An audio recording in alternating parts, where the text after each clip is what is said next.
Hey guys, welcome back to our Epoxy Resin and Wood Basics series. I'm Sean from Crafted Elements, and in this video we're going to be discussing finishing. Now finishing is something that is both rewarding and grueling. Rewarding because you get to see your final product finished that you can be happy with, but grueling because typically when you're dealing with epoxy resin and wood projects, finishing requires sanding, and sanding is grueling. There's a lot of work, a lot of time. I've never met a woodworker who told me, oh, I love sanding. It just doesn't exist. It'd be like the Twilight Zone. So yeah, sanding, not fun, but it's a necessity. However, in this video, I also want to talk about ways that we can cut down on sanding and still get a really nice finish. So just stay with me on this. So before we get started and actually talking the details about sanding and finishes and things like that, let's talk quickly about PPE. Personal protective equipment, especially when sanding. You're going to be using a power sander and you're going to be creating essentially aerosolized dust, whether it be resin or wood or both. That stuff's going to be floating through the air. You do not want to inhale that into your lungs. So definitely get a respirator, if not a N95 mask. And you'll probably want to wear some goggles as well that are fully sealed to avoid getting that stuff in your eyes. Of course, working outdoors is easier than working indoors, especially when it comes to this stuff blowing around, but sometimes that's not always available. But just really important that you want to wear PPE. In some parts of this video, I'm not going to be wearing PPE. Please don't judge me, but it's really just so I can explain what I'm doing. I cannot wear PPE and talk into the microphone at the same time. You won't hear me, and then you won't want to watch this video. So getting into the basics, we're going to talk about grit when it comes to sandpaper, and where you're going to start, where you're going to finish. So this is a 60 grit sandpaper. 40, 60, 80 are typically the lower grit sandpapers. Is something you start off with after you've taken your piece out of the planer and you want to start getting the initial excess material down and start smoothing out the surface. You're going to start with a lower grit sandpaper. A lower grit sandpaper is very, very coarse, as you can hear it. Basically, it'll take my skin or my nail off. Whereas moving up the scale from 120, 220, 600, 1000, 2000, it gets very, very smooth. This is a 2000 grit. You can hear the difference. It's not skin smooth, that's not for sure. It's still abrasive, but it is way smoother and way finer than that 60 grit that I just had there a second ago.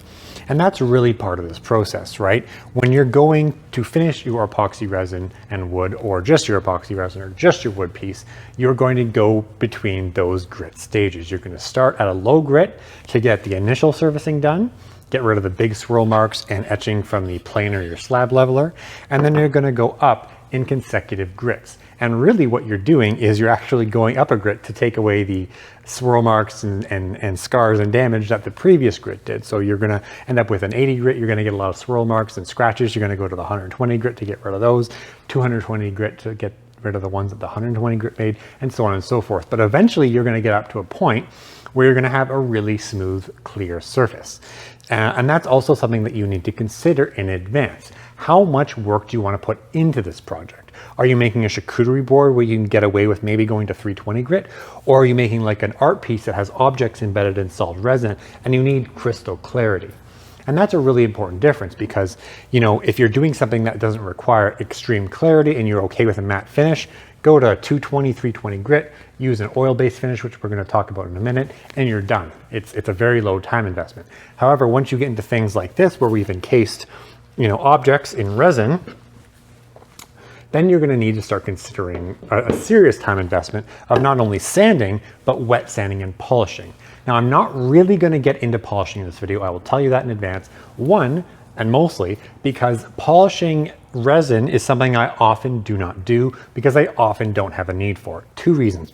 The majority of things that I'm building here are charcuterie boards, small tabletops, and we have a limit onto how much you can sand. So if you're using a food safe finish or like an oil-based finish or like a hard wax finish, you actually really shouldn't sand your piece, at least the wood component of your piece, past 220 grit. The higher level of grit you sand, the finer you sand, the smaller those pores become in the wood and the less likely it is for that material to be absorbed, that finish to be absorbed in your wood, specifically when it comes to the oil-based finishes. So the higher you make your grit and the higher, finer finish you get up to when you're sanding wood, the less absorption you're going to get with your oil-based finish.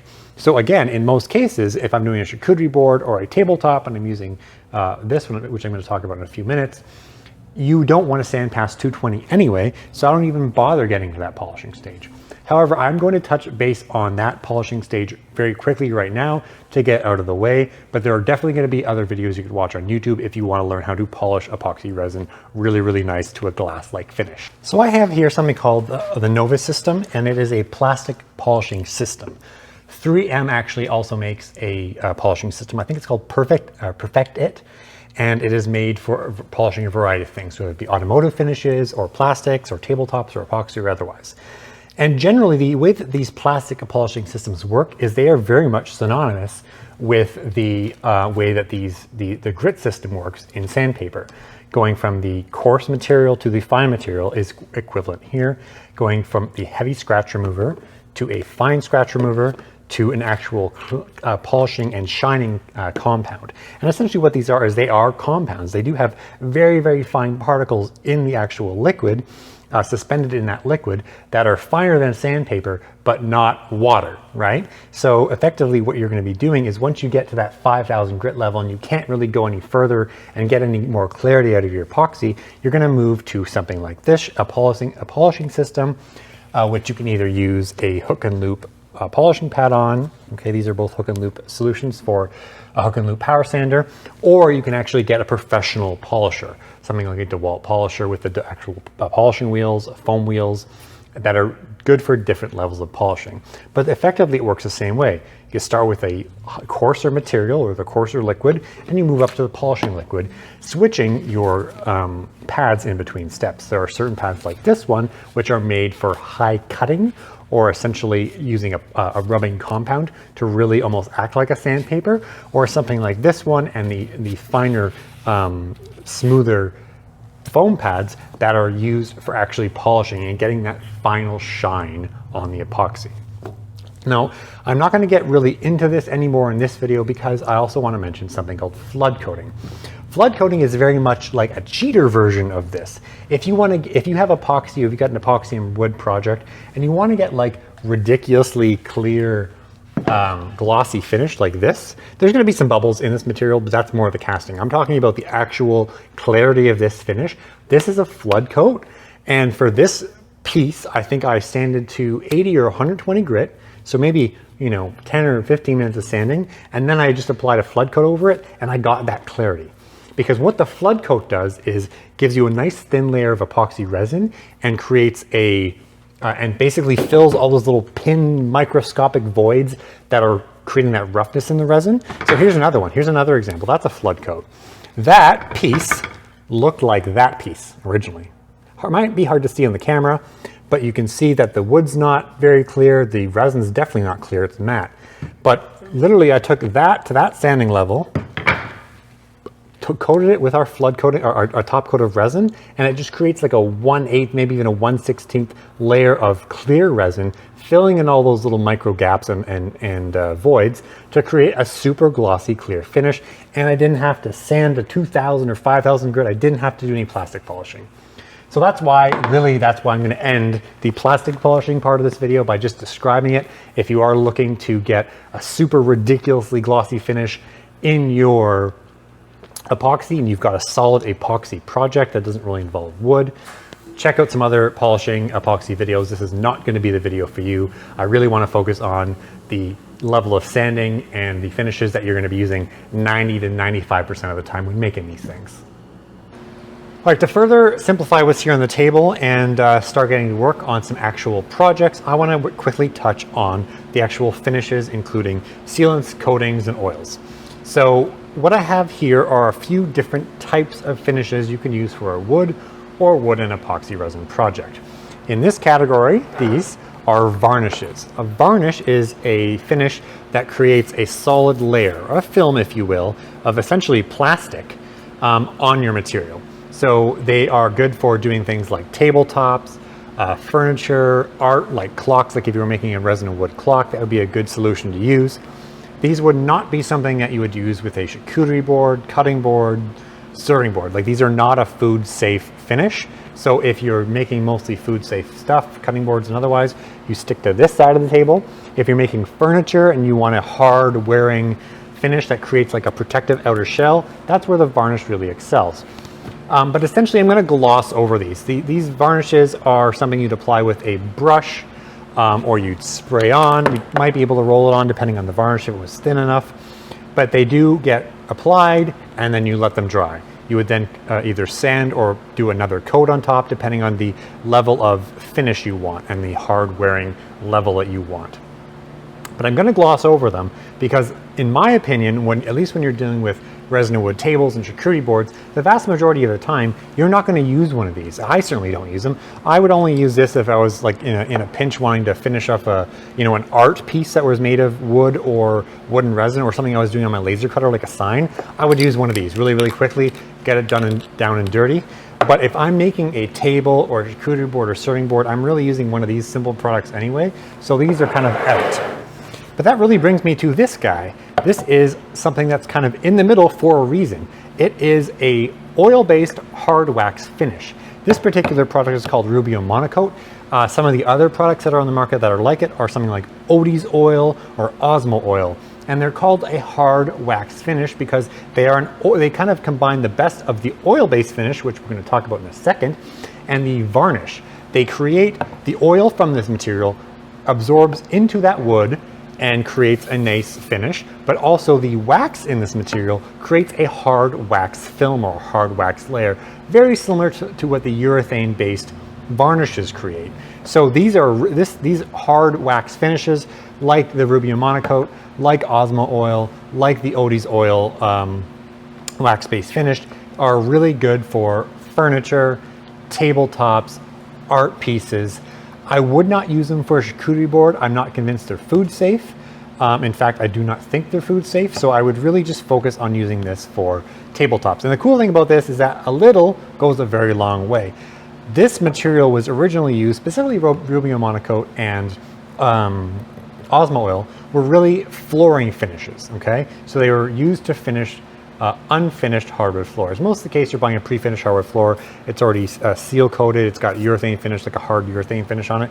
This is for solid wood floors that don't come pre-finished. And to be honest, if you think about it, if this is good enough to protect a wood floor from the sun and from wear of your feet and furniture and stuff, it's definitely good enough for a tabletop, which is why there are so many people, so many makers, and so many people here on YouTube you'll see that use this product or the Odie's oil or the Osmo oil finish. I personally like the Rubio Monocoat. I've been using this for quite a while now. I don't use it too often, but if I am doing a tabletop, I will use this product. Going over to this side, we have an even more limited number of finishes. These are the natural oil finishes. So in the natural oil, meaning, well, they're derived from nature. One of the other finishes that would be in this category that isn't here is something like tung oil or linseed oil.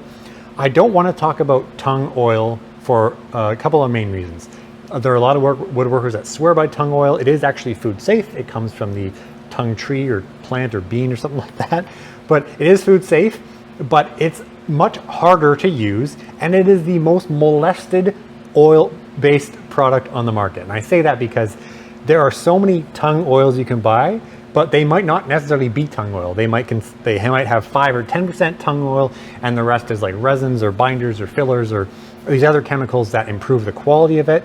Or it might be pure, 100% pure tung oil, which would be that food safe finish, right? So there's so much confusion regarding tung oil. I don't use tung oil because I find there are actually better options for most of the stuff I'm doing. But the other thing is with tung oil is that it takes a long time between coats and you have to apply multiple coats. And I'm not talking about like minutes or maybe hours, I'm talking about days. So you apply your tung oil, if we're talking about solid, pure tung oil, not the modified synthetic mix-up tung oil. We're talking about pure tung oil that's food safe. If you apply that, you have to wait 3, maybe 4 days between coats to apply the next coat and then the next coat. Whereas this stuff, you can get done within an hour and let it set and you're basically done with it, right? Which is why I want to really focus on these. So in this case, when we're talking about the natural oil solutions, we're talking about mineral oil, food safe mineral oil. We're talking about and variations and hybrids, which have a mix of a variety of oils. So this is a wood honey from Total Boat. It's a really great product we use here. I've got wood wax, or there's other things like called board butter. And essentially, these are combinations of mineral oil, beeswax, coconut oil, sometimes hemp oil, vitamin E, all these different oils, natural oils that have different properties. So we'll mix them together to create a finish. They're not going to necessarily tell you exactly what's in there, but they are still food safe, completely natural oils.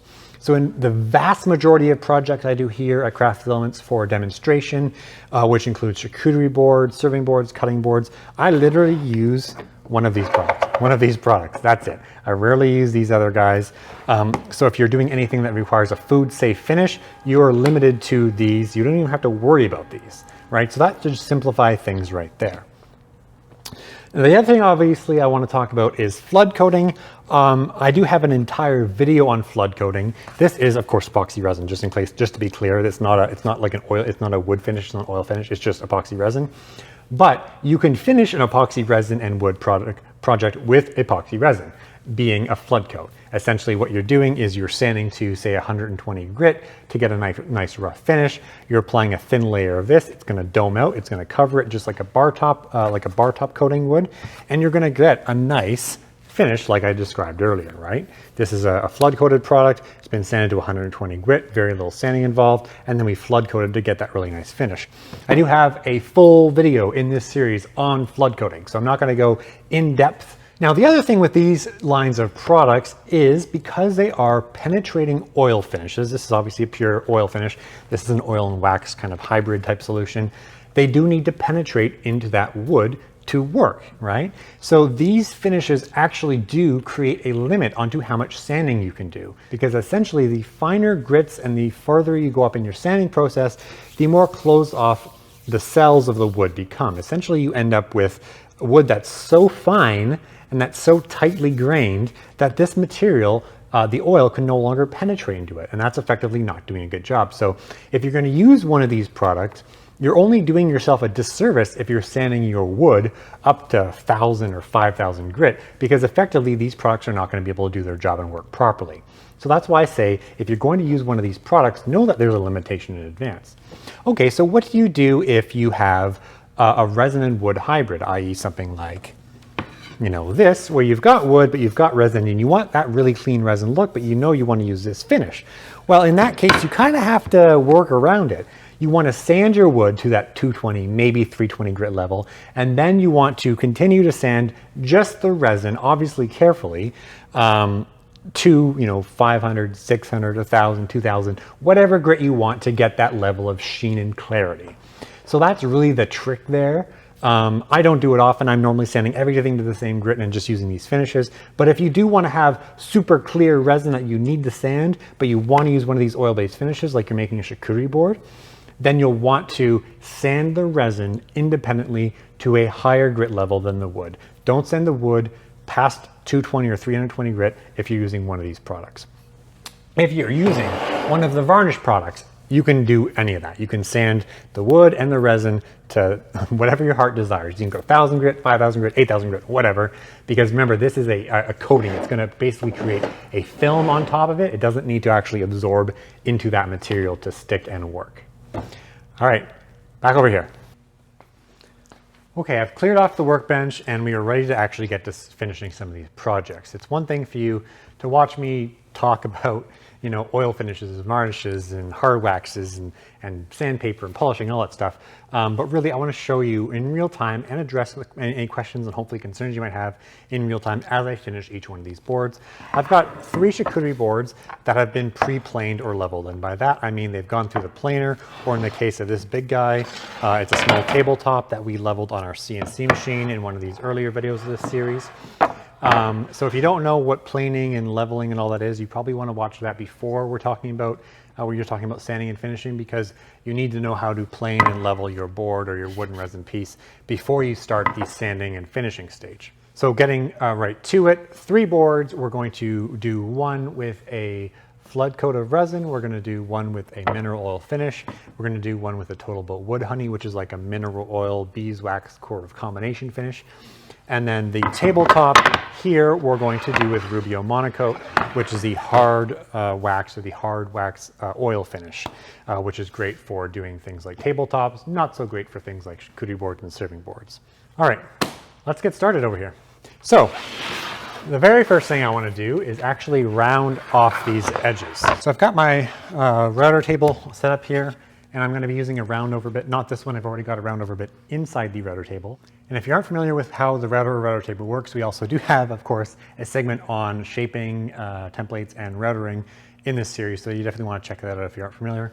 Otherwise, essentially what I'm doing here is with one of these bits is I'm creating a nice rounded surface on all sides, right? We're going to take this sharp perimeter and use one of these to create like a 1/4 inch round even all around these edges and sides.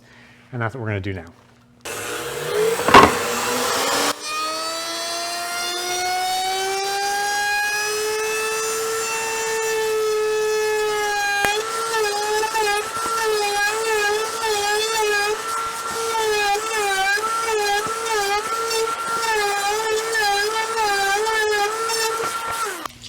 We round off the edges of all of our boards with the router table. As you can see, there's a nice round edge.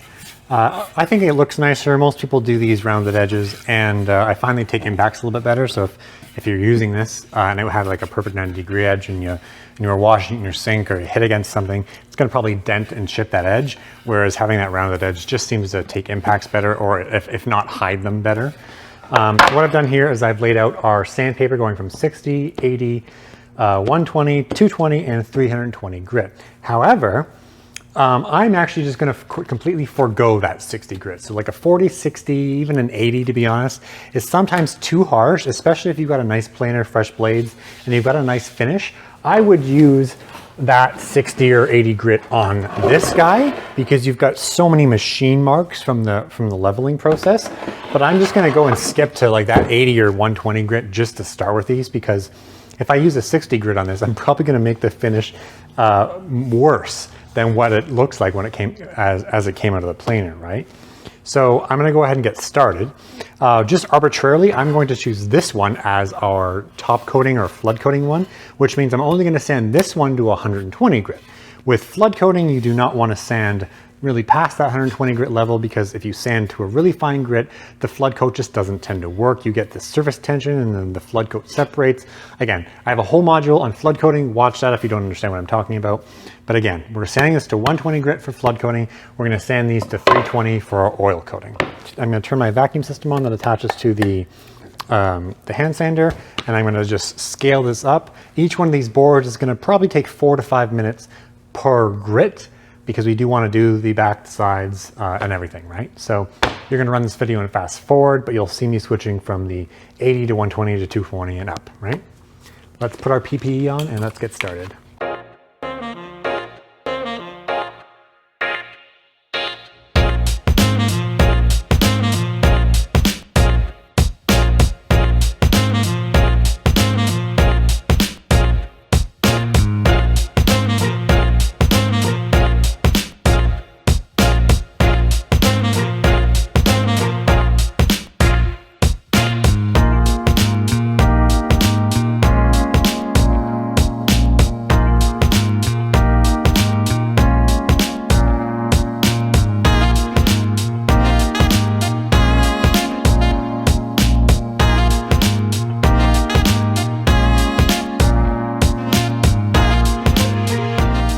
Okay, so the piece that we are going to top coat or flood coat with resin has been sanded to 120 grit. We can put that to the side, blow it off first just to get any of the dust or debris off. Now these other two pieces, we went from 80 and into 120 grit. We can now do something called water popping or grain popping. You can use a spray bottle or a wet cloth. You don't want to get too aggressive if you're using a cloth. But essentially what we're doing is we're just wiping away, wiping down the entire thing. It's really only for the wood, but you might look at the resin too. But essentially what this is going to do is make the grain of the wood pop up, become upright. So any of those grains that you knocked down with a sander and that didn't get taken off with a sander are ideally going to pop up. And ideally, this is something you do between every sand or every other sand, depending on how high you're getting. Sometimes I don't do it, to be honest with you. It's not something I do. It's not something I do religiously, but it will help you get a nicer, smoother finish. What we're doing here is we're water popping that, and we're going to let that dry. It's going to take probably half an hour. You don't want to sand it while it's wet. Let it dry. So separate these apart to let them dry. And then we can proceed with doing our 220 and 320 grit, and then we'll move on to the actual oil finish. Okay, so by this point, our water popping is done, and you can't see it in the video, obviously, but if you run your hand, if you were here running your hand over this wood, you would feel that that grain has been raised and it's a little bit rougher. It was definitely smoother, softer when we had originally sanded it, but that water has popped that grain. So now we can attach our 220 grit sandpaper.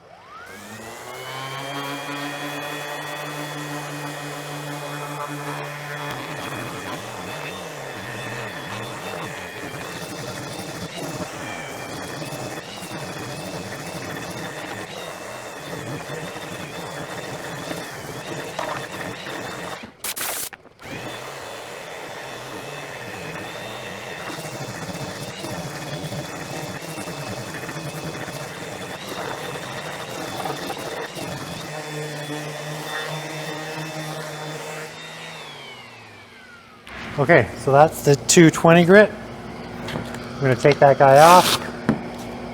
We go to the 320.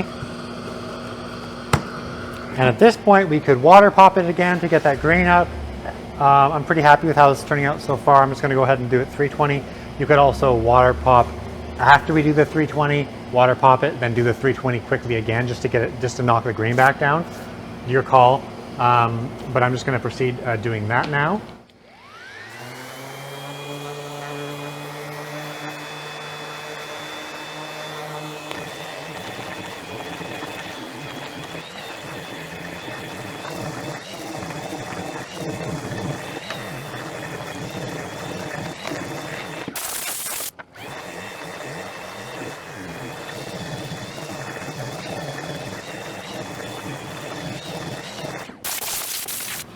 So this board and this board have both been sanded to 320. We water pop the grain in between the a couple of the sands there, and it's buttery smooth. You'll just have to take my word for it. We certainly could have focused on going higher with the epoxy. If we wanted to get a clearer, more glass-like finish on the epoxy, we could have proceeded to 400 or 500 or 600 or even 1,000 grit on the epoxy before we oil it. But again, I'm not going to do that. In most cases, it's not required, and I'm really happy in general with how 320 grit finishes look once they're oiled. Now, there's one thing I do want to mention before we actually oil these. Sometimes what you'll get when you're sanding these is little epoxy resin or little bubbles in the epoxy resin, little air bubbles that have formed. So once you've sanded or you've planed and sanded, the bubble will be exposed, and then you've got a rough little bubble in your resin.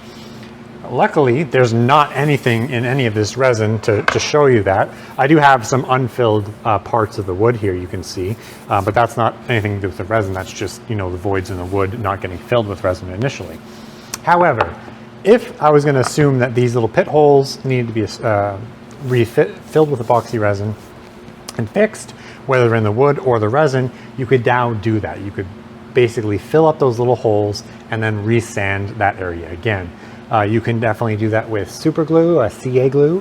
You can mix this even with your pigment, the original pigment that you used in the resin. You put that in your holes, let it dry, or use an activator spray with the super glue, let it dry, come back and sand it. Or if the voids are big enough, you could get a quick setting epoxy resin or a top coating resin like Maker Epoxy, mix it up in a small batch, pour it into your little pinholes or your voids, come back the next day and then sand that over. So I'm going to go ahead now and we're going to do the oil coating on both of these boards, and then I'm going to do the flood coating on this guy to show you basically the differences between these finishes. We've already blown these off, so there's not really much debris on them, not really any dust. That's definitely something you want to consider. You can also use a tack cloth in advance. So on this board, I'm going to do the Total Boat Wood Honey. And again, just to summarize, this is an all-natural product. It's a food-safe product, which just makes it great for cutting boards and charcuterie boards. And it is a mix of mineral oil, food-safe mineral oil, and beeswax, maybe coconut oil. I'm not exactly sure what's in this one. There are some products that do print on the back what they consist of, but generally they're a concoction of natural oils. This is Howard cutting board oil, and it is literally just food grade mineral oil. This is definitely water-like. This is more of like a, well, wood honey. It's more of a honey texture, and you'll see they both go on completely differently. I'm going to separate these just for a second here. And I'm going to apply the wood honey, and it goes on, it is a yellow consistency, yellow color, but it's a much thicker consistency. You can see it kind of pools and puddles. Not looking so attractive right now, but just wait. And then this guy goes on clear, and this is typically, you'll see like, you know, YouTube and stuff where they go with like the oil baths. I kind of made a mess of this, but go with the oil baths, and you can see right away, you know, as it hits that resin, it just changes it. I mean, it changes the wood too, but look what happens when it hits the resin, right? So I don't want to cross-contaminate these, but I'm going to go ahead and use my fingers just to rub this around, and we're having a very similar effect here. But I do like this Total Boat wood honey product, just like I like the walrus oil product. It's another product that's like this product, and it's a thicker product. It's not just mineral oil. There's a combination there. It's got a funky kind of smell to it, but that'll go away. But it's just a thicker product, and I find it ends up with a nicer, thicker, richer finish, to be honest with you, compared to the mineral oil finish. It's really hard to quantify in this video what it feels like, obviously, right? Like this is, I can't show you what it feels like. You kind of just have to take my description. So I'm trying to describe it. That is a thicker, richer, more full finish. It sounds like I'm talking about a hair care product, but all right. Now, the key with all these oils, whether you're using the Total Boat wood honey or the mineral oil or the Rubio Monocoat or whatever you're using, these oil finishes, again, have to sit, right? The time you let them sit is going to be different on every product. So you want to consult that product instructions for an exact time, or rather a maximum time, because you do not want to let it sit too long. If you let it sit too long and the oil dries, it's going to be a heck of a time to get it off of there, and it's not going to ruin your piece, but it's just going to be a heck of a lot of work to rub all that off there. You can see this is almost this mineral oil is like a water thin product, not like that Total Boat product we use over here, but it gives a pretty impressive effect. It's definitely more a social media or Instagram worthy effect. If you're taking a video of this, it just looks awesome when you got that clear liquid going over your resin and wood. But both of these, in general, I let sit for roughly half an hour. So I'll let this sit here on the table. This is a plastic table, okay? You probably should note that. If this was a wood table, I'd probably put plastic down or something, because we don't want the wood table absorbing all the finish that we put down. But in this case, the plastic table is not absorbing any of the finish, so I can just leave it here on the plastic table for 20 minutes, half an hour, and then we come back and we'll rub all of this off. We don't want to let it actually dry. We do want to rub it off because that will give it sufficient time to have gotten into the wood, and then you can see what these actually look like. In the meantime, we're going to go start and do our flood coat. So I've mentioned this a couple of times in this video. I do have an entire flood coat video in this series, so I'm going to kind of just do this a little bit quicker than usual instead of explaining all the considerations. But I've already sanded this to 120 grit with flood coating. You don't want to go any higher than that. If you sand it too high, the epoxy resin is just not going to bond and catch all the wood fibers and the epoxy like it would if it was a lower grit. So one thing I'm going to show you just really quickly, I do cover this in one of the other videos, a time-saving method is to actually use painter's tape, masking tape, or liquid latex on the side that you're not flood coating. The other thing about flood coating is that you really only get to do it on one side. You can't really easily double flood coat a board, as in flood coat both sides, because as you'll see, you'll end up with kind of an intersection of where the flood coat ends and the rest begins. Is not really a perfect way to get two flood coats to match up identically. So typically what I will do is I will flood coat one side, and then I'll just either leave the other side unfinished, or I'll just sand it and maybe do a quick oil finish on the non-flood coated side. But what I'm doing is I'm putting down this tape, because when you do the flood coat, you end up with all these little drips and stuff coming down. And if you put this tape here, it just makes those drips really easy in post-processing to get off, and there's just way less sanding required. And as I mentioned at the beginning of this video, if you can save time in sanding, that's a good thing. No one likes sanding. got my plastic down, and we're going to go ahead and elevate this piece. We're elevating it because we don't want to leave it on the surface like this, because then the flood coat, as it comes off, the resin as it comes off, is just going to pool here. That's going to join your board. We don't want that. So we want any excess resin to actually fall off the board. So I'm going to raise it up like that.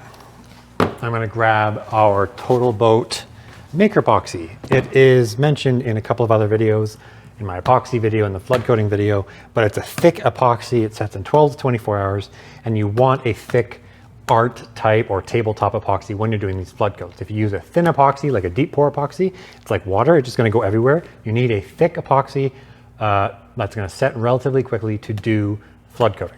How much epoxy do you use for these top coats or flood coats? I use the length times width. Okay, so I think this is 6 times 16 times roughly a 1/4 inch. That's going to give you your cubic inches number, or cubic inch volume. And then if you want to convert that to ounces, you divide cubic inches by 1.8, or roughly by 2. So that's how we're going to figure out how much actual material we need. Now, the Total Boat Maker Epoxy is a 1:1 ratio product. I'm going to go ahead and mix some extra, but I'm mixing 5 ounces and 5 ounces. All right, I've been mixing this for a couple of minutes. It's quite bubbly, which is fine because I've introduced bubbles just with my rapid stirring. Not a big deal, because especially in these flood coat applications, the bubbles are either going to pop themselves or you're just going to hit it really quick with a torch or a heat gun. But what you're going to do is you're going to lay down your epoxy just like that, relatively evenly. And you'll notice I've got my gloves on. I've got my gloves on for a reason, because I'm going to use my hands to work the epoxy around and get it on all the sides and edges.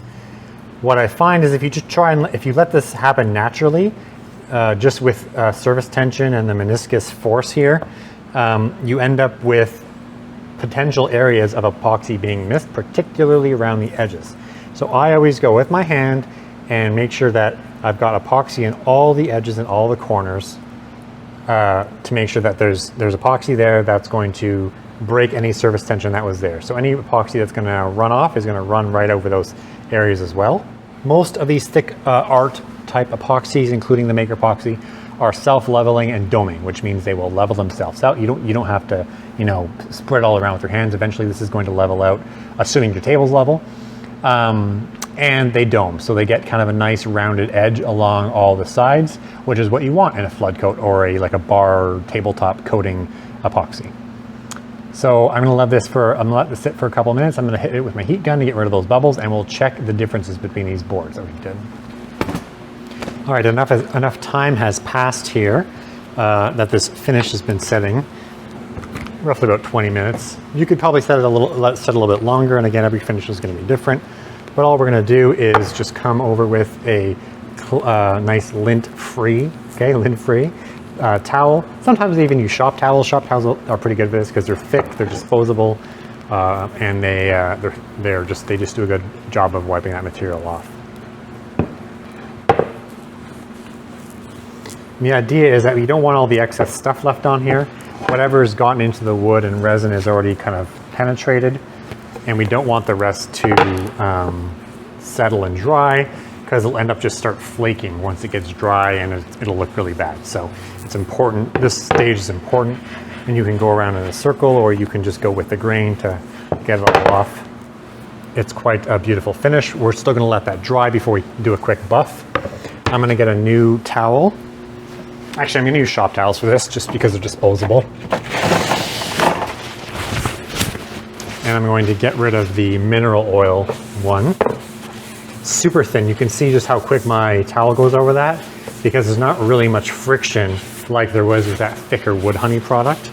A safety note, when you're dealing with these rags, especially from oil-based finishes, maybe not so much the natural oil finishes like this, but definitely with, the synthetic oil finishes, or the like the varathane finishes and varnishes, you have to either wet the rag or dispose of it carefully, because oil-covered rags can spontaneously combust in the garbage. There's a whole scientific explanation of that. I just know don't do it. So you got to make sure you dispose of these rags either outside. If they do catch fire, they're not going to burn your house or your shop down. So I've gone ahead and I've hit this board with my heat gun, and popped all the micro bubbles. So I want to do a really side-by-side comparison, because even though this resin just got done, it's not set, it's going to look like this. Once this resin's set, it's going to look exactly like this. So I can just as easily do a comparison now as later. But you can see that super glossy, just the way that the lights are bouncing off the resin. You've got a perfect glossy finish. You've got a deep look to that resin.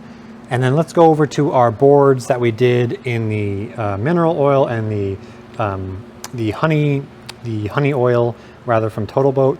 You can see that they're beautiful. The resin's pretty clear, but it's still a matte finish. You see the pigment, you see the pearl effect, just like you do here, right? If we were doing perfectly clear, and this was, you know, there was no pigment or no colorant in there, and we wanted to do perfectly clear, 100% we could not get away with 320.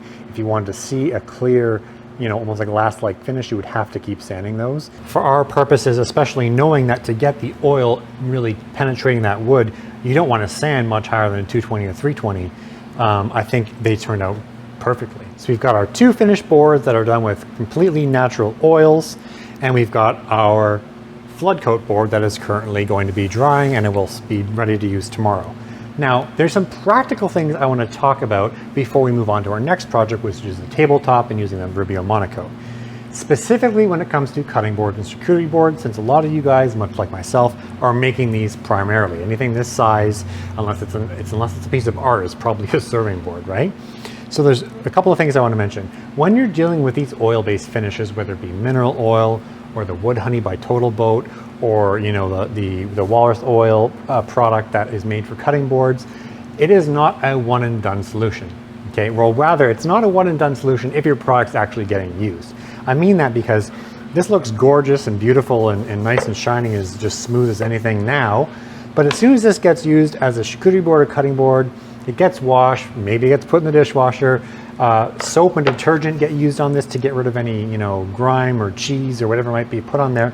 The soap and detergent is eventually going to wear down and pull out the oil from the resin and the wood, and it's going to look like an old cutting board eventually. So that's why I say this is not a one and done solution.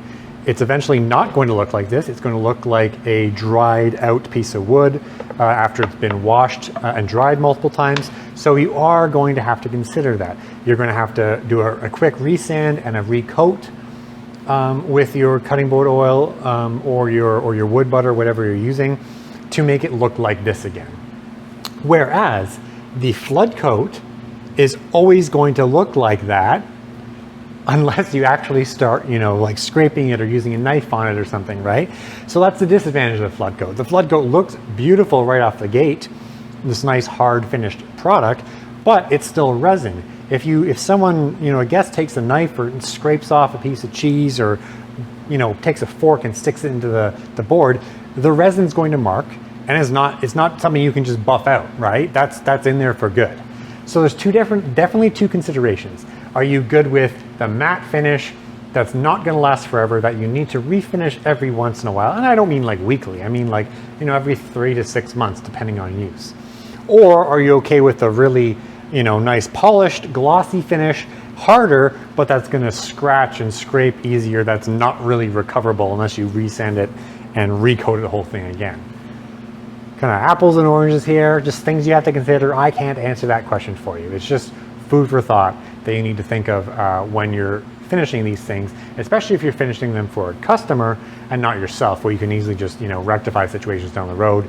You want to be aware of anything that might come up for your customer or your client that's bought this piece from you, what they're going to entail down the road, having to either repair it or refinish it or likewise.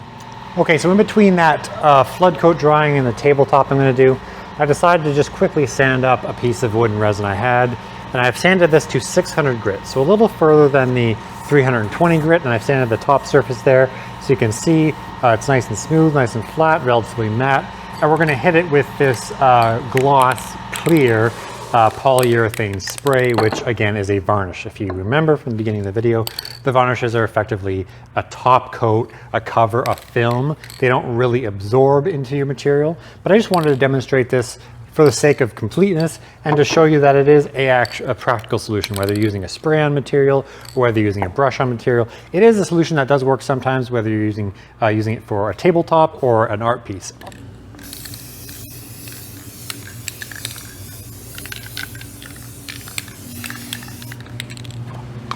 You can see just from that first coat, we almost have like that flood coat type effect where the thin layer of coating that we just sprayed on there is setting into the resin and wood and just really getting rid of any sort of scratches or voids that were in there, giving us a very high polished glossy effect. And that's just with one spray.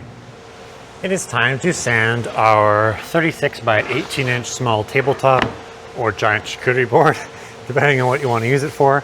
This has already been leveled with our CNC machine and a slab leveling or spoil board bit, and we are now having to sand it. So because we have these, obvious machine marks from the bit, we definitely want to start with a lower grit, 40, 60, 80. However, I'm going to cheat. Well, I don't want to say cheat. I'm going to be efficient with my time because I'm all about efficiency. Most of the time, this is a sander I use. It is a simple DeWalt random orbit palm sander, 5-inch discs.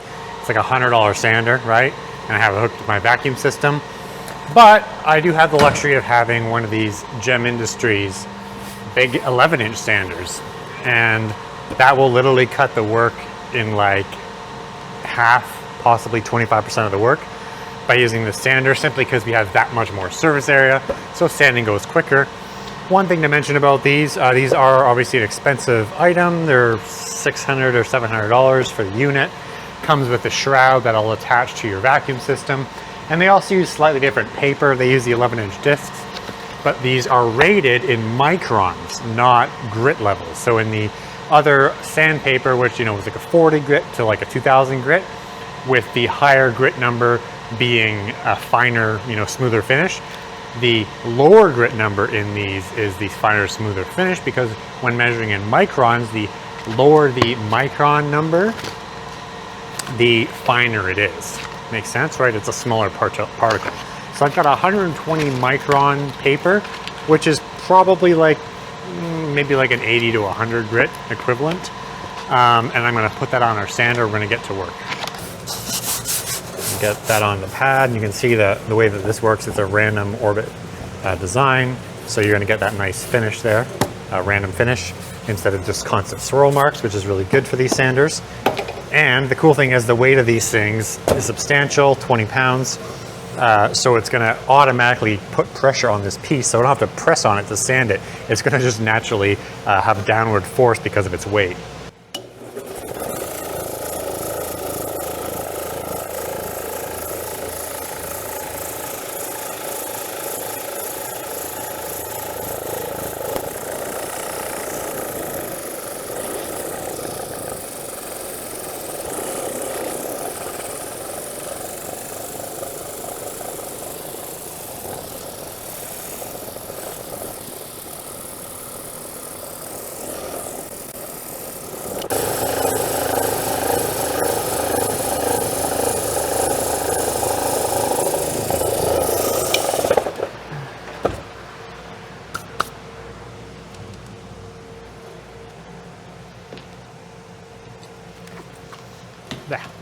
All right, so that first layer of sanding is done with the 11-inch sander, and as you can see, it just took off all those machining marks.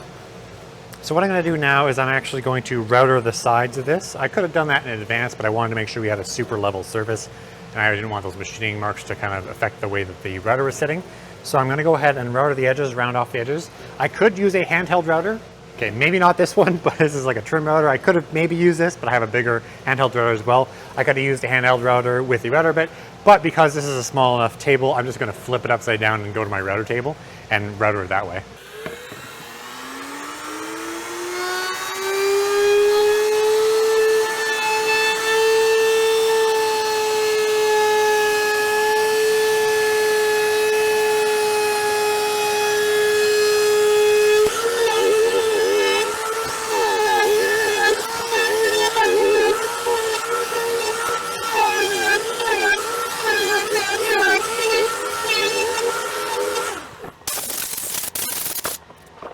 Now, if you recall from earlier in the video, we are going to be using the Rubio monocoat on this table.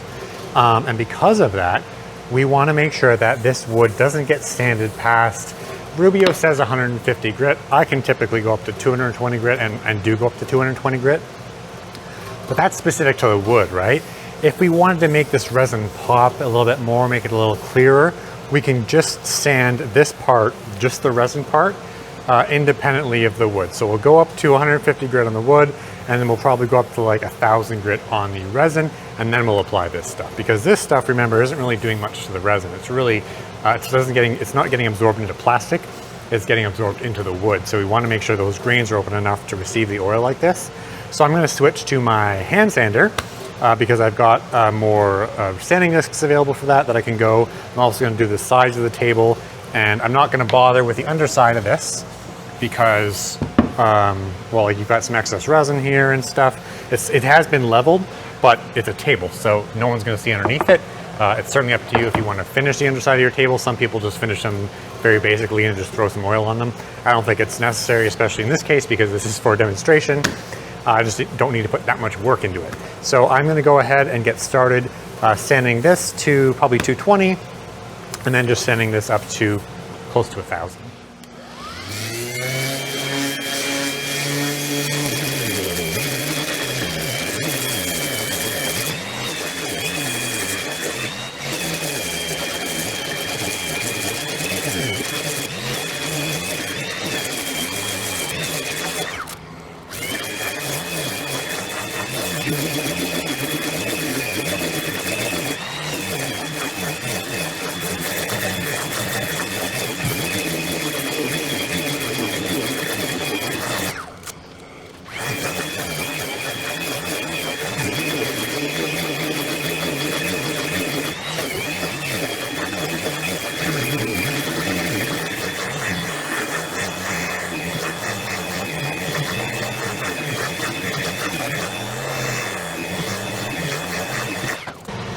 So I've sanded the entire thing, including the sides. I'm gonna go ahead and water pop the grain now.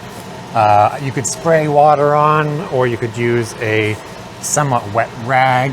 And really what you wanna do is just get the wood grain wet enough to pop up. So anyway, we're popping the grain here.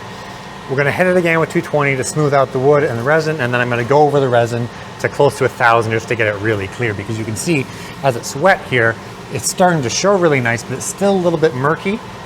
It's not the clarity that I want, but as I sand that higher, and then after we finish it with the ruby monocoat, it'll be much clearer.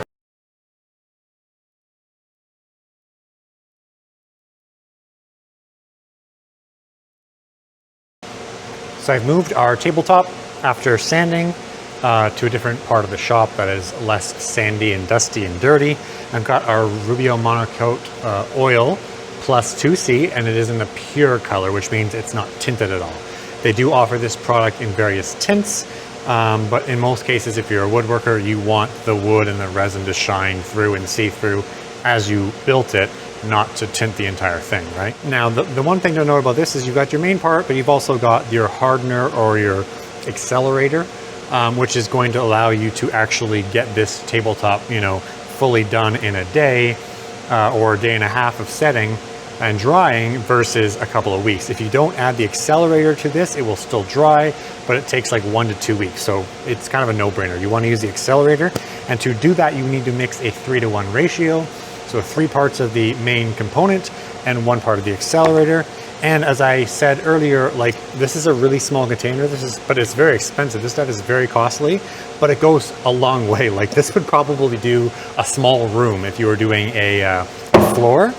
But just a small amount of this is going to be required for this table. It's not like an oil finish, a typical oil finish that gets in and absorbs a lot. It's going to absorb a little, but it's not going to be sucked up by the wood to the point where you're just going to need to make more of it. And I'm going to show you just what I mean.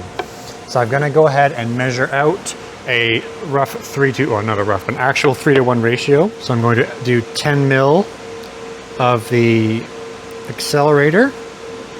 And you obviously want to make sure you're careful not to spill any of this on the tabletop in advance. So probably should have done this over on the workbench, but I'm confident I'm not going to spill any. And to be honest, this much is probably way too much. Like, this much would do a much larger tabletop than this. So to be honest, we'll probably end up going to waste some of this product here. And the cool thing is if you do mess this stuff up in terms of mixing it, you don't put enough of the accelerator in, it's still going to dry. It's just going to take longer. It's not like epoxy resin where it's not ever going to set if you mix up your ratios. So that's one thing to consider, but obviously, you know, you want to be careful when you're measuring this stuff out, because there's no point in waiting longer to get a project done than you need to. All right, thoroughly mixed. So we're ready to apply this, and I typically use a squeegee-like scraper here. It is a plastic HDPE plastic scraper, easy to wash off after. There's also rubber and silicone scrapers or spatulas you can use. So we're gonna do that and rub all that in there. It's a thick material, so it's really handy to do that. You can use this around the edges too, but you also wanna use your hands just to make sure you, and a glove, to make sure you get full coverage everywhere. And the thing to mention about this is this material, once you've added the accelerator, will create a molecular bond with that wood in 3 to 5 minutes. So anytime after 5 minutes, you could technically start removing the oil, but you don't want to be any longer than 15 minutes. So typically between the 10 and 15 minute mark after you've applied this is when you want to start buffing it off. And you really can't buff too much of it off. You can leave too much on.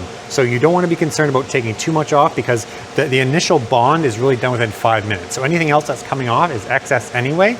And you do not want to leave that on there, because if you leave too much of it on there, the next day is going to look terrible. It'll flake off and it'll be really kind of mucky looking. You want to make sure that you buff a significant amount of that off. So I'm going to go ahead and look at the time now. It's 1:11 p.m. And I probably, like I said, made too much, but I'm going to go ahead anyway and put roughly half of that on there. And then start squeegeeing it in. And you can see that resin just really pop. I sanded that resin to about 1,000 grit, and obviously we sanded the wood. I think I sanded it to 220 grit. Again, Rubio Monocoat indicates you don't really want to sand past 150 grit, because you start to end up closing up the pores of the wood. But whenever I've done these tables, I don't do a lot of them, but whenever I do them, I usually sand the wood to 220 grit, and I don't have a problem with it. But I'm also not convinced if I only sanded it to 150 or maybe even 180 grit that it would look or feel any different. So the resin would look different if I only sanded it to 150 or 200 or 220 grit, but I don't think the actual wood component of this table would look any different. So I'm gonna go around the edges now. Just rub it in like that. And you can see I'm actually not gonna need any more of that material. So I've got pretty much half of what I made left over. So a little does go a long way. I cannot understate that with this stuff. And that applies to all hard waxes in general. Hard oil wax finishes, whether it's Rubio Monocoat or Osmo oil or Odie's oil, they are a thicker product. They're not like water thin like mineral oil, where they're gonna get absorbed really, really quickly and get really deep into the wood, but they are gonna be absorbed, obviously, which is why they indicate to not sand past 150. But again, when we were talking about this earlier in the video, but the real advantage to these hard wax finishes is that you're getting the best of both worlds. You're getting the ease of application. Really, this is, you know, Monkey could do this. The ease of application of an oil finish, like a natural oil finish, which you're then going to wipe off, but you get the resilience of a varnish, which is going to create a thin but hard wax shell, hence the hard wax oil finish classification of these. And that's why so many woodworkers are using these products and tables these days, because it's just such an awesome product. I use this product, Rubio Monocoat, in the pure color, on my walnut and resin office desk that I built for myself at home 2 or 3 years ago, and it still looks like it did on day one, other than the edge of the desk, because my kids are always banging chairs into it, so it's kind of dented, but the surface looks really good. All right, so we've got enough material on there. We're gonna wait 10 minutes. We're gonna come back and buff all that off. All right, it's now 1:24 p.m. So that time has passed that we need to actually wipe all this off. And you just wanna get a lint-free cloth, like a terry cloth or rag or whatever. Key being lint-free, you don't wanna leave anything in the finish.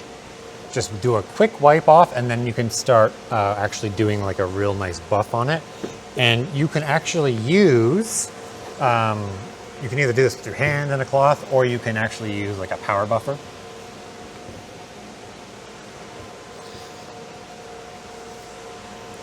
Just keep in mind that like all oil finishes, you want to safely dispose of these cloths. They're not really usable, especially this stuff, because you're gonna end up with that hard wax finish in the cloth, so it's not really something you can easily wash out. So you're gonna dispose of this cloth in a safe way, because these oil finishes can combust in the garbage, right? So you don't want that. You don't want your shop or your house burning down. So again, I can keep doing it like that, or I can grab a portable buffer.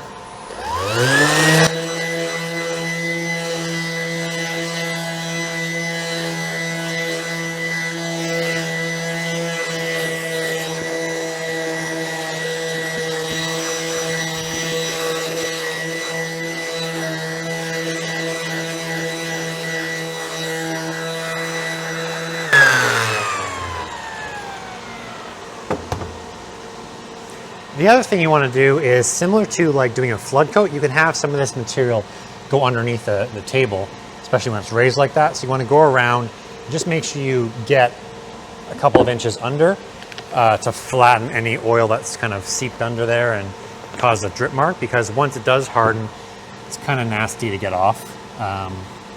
So yeah, just go around the table really quickly, or your board or whatever you're making with this stuff. So now that we've buffed all this off, we have to wait 24 to 36 hours before we actually consider it done. So basically 24 to 36 hours is when it can be handled. If you're comparing it to resin, that would be like your tech-free or your demold time. So basically tomorrow by this time, we'll be able to actually attach legs to it and lightly use it. But Rubio Monocoat, says that this product is basically 80% cured, like full hardness, in 2 days, so 48 hours, and is fully cured within 5 days. So it's actually very much like resin. You can handle it, within a day, day and a half, but it's not fully cured to its maximum hardness for 5 days. While that Rubio Monocoat is drying, we're gonna go and finish the back of our flood coat board that we did yesterday. The coat is now fully dry and it is almost perfect. There's a little hair or piece of dust that floated into it, I guess, sometime overnight. Hardly visible, but it's still there. So it's a little bit imperfect, but it's a pretty darn good flood coat. But you'll see here on the back, the reason we put that tape in is that all these drips kind of come down on the edges. So if we didn't put that tape or say liquid latex there, we'd have to go and sand all this off. However, this is a time-saving trick. There's still gonna be a little bit of sanding, but we're gonna actually heat this up with a heat gun and peel it off and then sand the rest. And it's just gonna save us a little bit of time. First thing you wanna do is put down a blanket or a cloth or something to protect the nice epoxy surface from getting scratched. Remember, even though it is set, it's not fully cured, so it's still not at its hardest point. So really protecting it is worthwhile. So I'm gonna put that down there. I'm gonna get out my heat gun. Put on your PPE for this, please, because you're heating up resin. Give it a second to heat up here.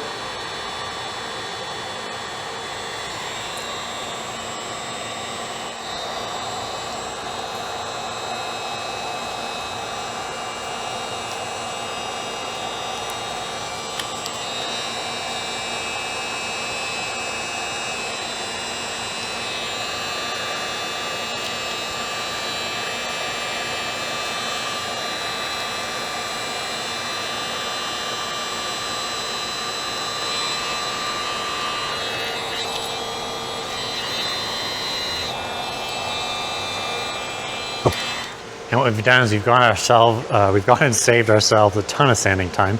You've still got some ridges and stuff, but I'm telling you, this is going to be way quicker to sand that off quickly and just give it an oil finish than if we didn't put that tape down and we had to sand all those drip marks by hand.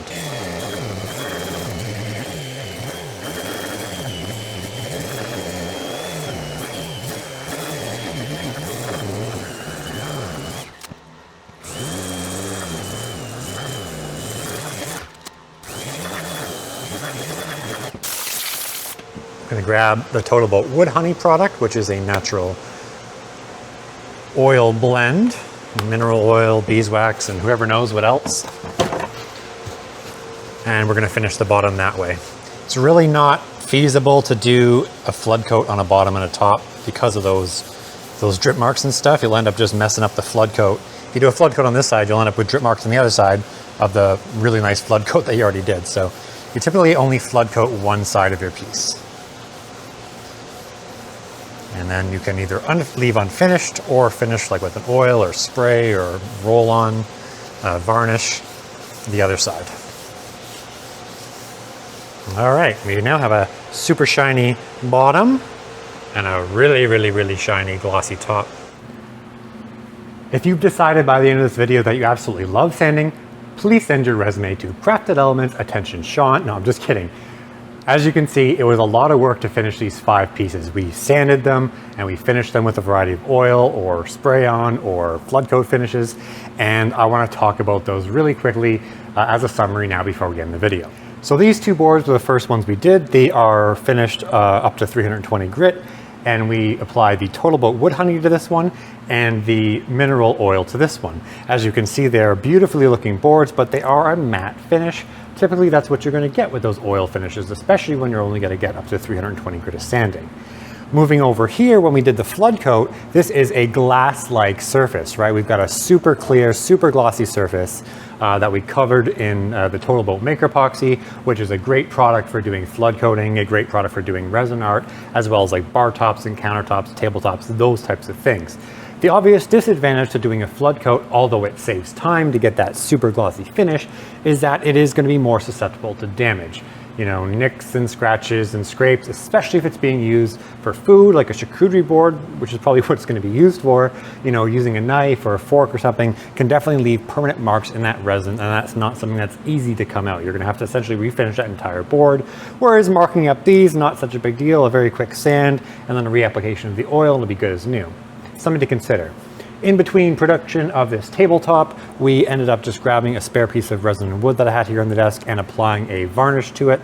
I used the glossy aerosol varnish from Varathane, I believe, and it ended up really, really nice. We've got a super glossy finish, but you know, one thing you're going to notice, it's really hard to look at in the camera, but it is almost like an artificial finish. Because those varnishes inherently create a film of plastic on these things, it kind of looks like a little bit fake, right? The wood looks like it could be like a veneer or like a printed veneer. It's smooth, but you've got kind of an orange peel texture, kind of like what you'd get with a new car. So it is not a perfect finish, but for something like, you know, resin art, you know, if you're making clocks or plaques or signs or even tabletops, either a brush on or a spray on finish like that is definitely a good solution to consider. Just don't use it for a charcuterie board where it's going to need to be a food safe finish. The final project was a bigger one, which we used Rubio Monocoat for. Rubio Monocoat was, remember, our hard wax oil finish. The advantage of the hard wax finishes being that you end up with a penetrating oil that generates a thin but hard surface wax, much like you would get out of a varnish. But you get the ease of application of an oil, a natural oil finish, and the durability of a varnish, where you'd have a nice thin layer of wax, in this case, hardened up to create a protective layer on your wood. Those hard wax finishes, whether it be the one like the Rubio Monocoat we use or something like Osmo oil or Odie's oil, there's obviously a few more hard wax finishes in the market you could look at. But either way, those hard wax finishes are good for things like this. They're good for tabletops, furniture, shelves, you know, anything that requires like a high wearing environment, but that you want to get a really nice finish without having like a professional spray gun or, you know, having to sand in between coats. That's what those hard wax finishes are good for. Well, that brings us to the end of this video on sanding and finishing epoxy resin and wood projects.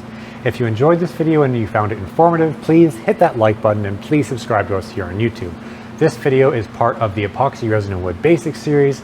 It's a 10 or 11 module series that we did for here on our YouTube channel, that we go over everything from finding wood to finishing your final project and everything in between. Everything you could possibly want to know about making things like this is contained in that series.